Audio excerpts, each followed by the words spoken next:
सत श्री अकाल जी, मैं प्रदीप धीमान ते तुसी देख रहे हो वॉइस ऑफ पंजाब टीवी। वड्डी अपडेट लैके आए हैं लखीमपुर खीरी दे केस नूं लैके। तां दस दईए कि जो है एक मैंबरी न्यायिक जांच टीम का गठन किया जा रहा है। हाई कोर्ट के रिटायर्ड जज प्रदीप कुमार इस पूरे मामले नूं देखणगे। इंसाफ हुण उन्हां दे हत्थ होवेगा। बेहद ही तजर्बेकार अते गंभीर इंसान ने, बहुत ज़्यादा उन्होंने तजर्बा है ते फिलहाल जो रिटायर ने, पर इस केस की हुण जो पूरी न्यायिक जांच है वो हुण उन्हां दे हत्थ विच होवेगी। लखीमपुर खीरी नूं लैके तुहानूं वड्डा अपडेट दे रहे हैं। दूजे पासे जो है जो राजनीतिक पार्टियां ने, जिद्दां ही उन्हां नूं इजाजत मिली है लखीमपुर खीरी जाण दी, तां लगातार जो ने वख-वख राजनीतिक पार्टियां जा रही ने। सब तो पहला गल करिए तो प्रियंका गांधी उत्थे पहुंची सी, पर उसनूं रस्ते दे विच सीतापुर दे विच गिरफ्तार कर लिया गया सी। हिरासत दे विच लैके नज़रबंद रखा गया 2 दिन अते बीते दिन जो मुख्यमंत्री चरणजीत चन्नी, राहुल गांधी अते जनरल सकत्तर प्रियंका गांधी जो ने ओह बीते दिन शहीद किसानां नूं मिल के आए ने। वापसी ते वड्डे बयान दे दिते ने प्रियंका गांधी ने। तां तुहानूं दस दिंदे आ कि शहीद किसानां दे परिवार नूं मिलण तों बाद आखिर किहड़ी सख्त मंग रख दिती है प्रियंका गांधी वाड्रा ने। तुहानूं दिखा दिंदे आ उन्हां वल्लों जारी कीती गई वीडियो। और जो वहाँ पे मौजूद थे चश्मजीत गवाह, वो सारे कह रहे हैं कि उनके बेटे इन्वॉल्व थे इस मामले में। तो मैं जानना चाहती हूँ कि न्याय कैसे मिलेगा अगर वो उनके अंडर आता है ना ये सब। किसानों से तो जब तक वो रहेंगे, जब तक वो बर्खास्त नहीं होंगे, तो कौन एक निष्पक्ष जांच करेगा बताइए। हम बराबर सवाल उठा रहे हैं कि हम गए थे सांत्वना देने जी, लेकिन जो लोग दोषी थे अभी वो लोग किसी को नहीं पकड़ा गया। तो आप बताइए परंपरा क्या इसको कहते हैं न्याय? हम सब परिवारों के साथ मिले कल, तीनों परिवारों ने एक ही चीज़ कही, हमें मुआवजा से कोई मतलब नहीं है, हमें न्याय चाहिए, मंत्री को बर्खास्त करना चाहिए और जिसने ये किया है, जो भी अपराधी है, उसको गिरफ्तार करना चाहिए। तो आपने पूरी पुलिस फोर्स अपनी निकाल दी हमें रोकने के लिए, नाकाबंदी हुई, और सिर्फ हमें रोकने के लिए नहीं, लेकिन परिवारों के इर्द गिर्द, उनके गाँव के इर्द गिर्द कि कोई आए नहीं जाए नहीं उसके अंदर। लेकिन आपने अपराधी के लिए कोई पुलिस फोर्स नहीं निकाली।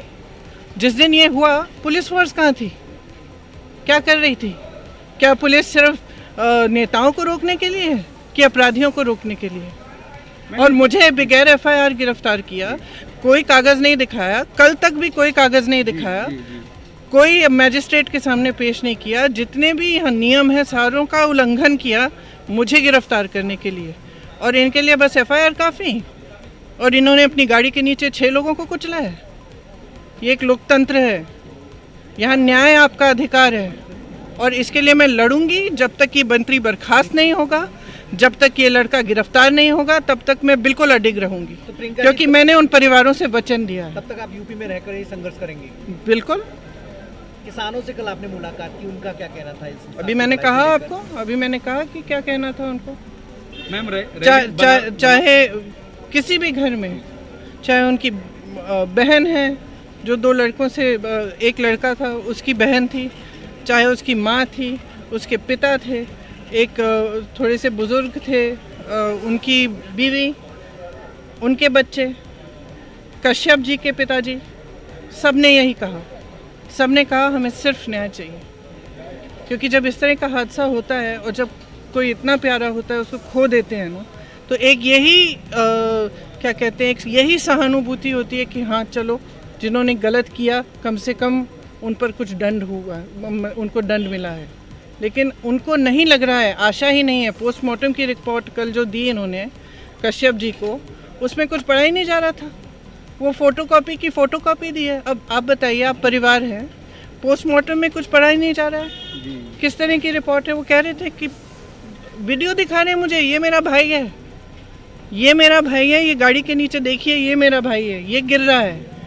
और मुझे सुबह आईजी बोल रही हैं लखनऊ की कि आपको सच में जाना है वहाँ पे, क्योंकि उन्होंने मुझे कहा कि क्योंकि इनको तो मार के, मतलब पीट के इनको मारा है, तो आप सोच लीजिए आपको वहाँ जाना है कि नहीं। और मैं कहना चाहूँगी कि मैंने उनसे पूछा कि मुझे जो 2 बीजेपी के कार्यकर्ता शायद वो भी मरे हैं, मैंने पूछा कि उनके परिवारों से चेक कर लीजिए, अगर मुझे मिलना चाहें तो मैं आना चाहती हूँ। तो उन्होंने मुझे सीधा कहा कि नहीं मिलना चाहते हैं आपसे। तो मैंने कहा ठीक है, उनको हम मेरी तरफ से भी संवेदना आप प्रकट उनके कर यहाँ भी दीजिए। जाना चाहती थी बीजेपी मैंने बोला, आईजी साहब को बोला, और मैंने कहा ठीक है, फिर अगर नहीं मिलना चाहते कोई बात नहीं, उनको भी मेरी तरफ से संवेदना प्रकट कर दीजिए। जांच तमाम बैठाई गई है या सीबीआई ने कई मामलों की, मैम कुछ निकल के आता नहीं, क्या कहेंगी फिर इस जांच का क्या मतलब है जो तमाम? देखिए अभी हाईकोर्ट की रिटायर्ड जज की अध्यक्षता अभी ये भी एक उसी में लंबी मेरे नज़रिए में और परिवारों के नज़रिए में भी रिटायर्ड जज नहीं, एक सिटिंग जज सुप्रीम कोर्ट या हाई कोर्ट के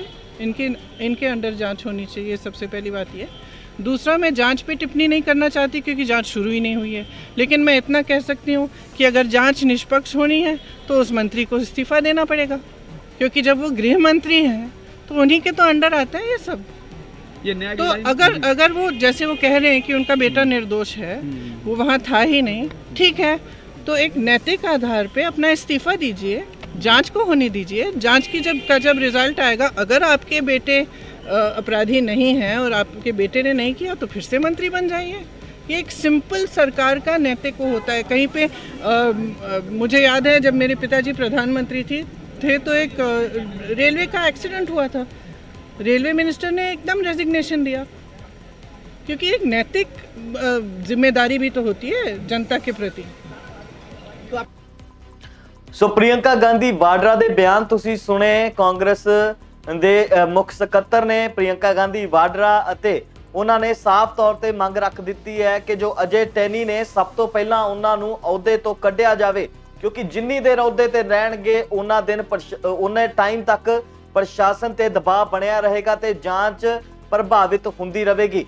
ਕੀ ਕਹਿਣਾ ਚਾਹੋਗੇ ਤੁਸੀਂ ਇਸ ਪੂਰੀ ਅਪਡੇਟ ਬਾਰੇ? ਆਪਣੇ ਵਿਚਾਰ ਸਾਨੂੰ ਕਮੈਂਟਾਂ ਰਾਹੀਂ ਜ਼ਰੂਰ ਦੱਸਣਾ। ਦੇਸ਼ ਅਤੇ ਦੁਨੀਆ ਨਾਲ ਜੁੜੀਆਂ तमाम ਤਾਜ਼ਾ ਤਰੀਨ ਅਪਡੇਟਸ ਦੇ ਲਈ ਬਣੇ ਰਹਿਣਾ ਸਾਡੇ ਨਾਲ ਤੇ ਦੇਖਦੇ ਰਹਿਣਾ ਵਾਇਸ ਆਫ ਪੰਜਾਬ ਟੀਵੀ।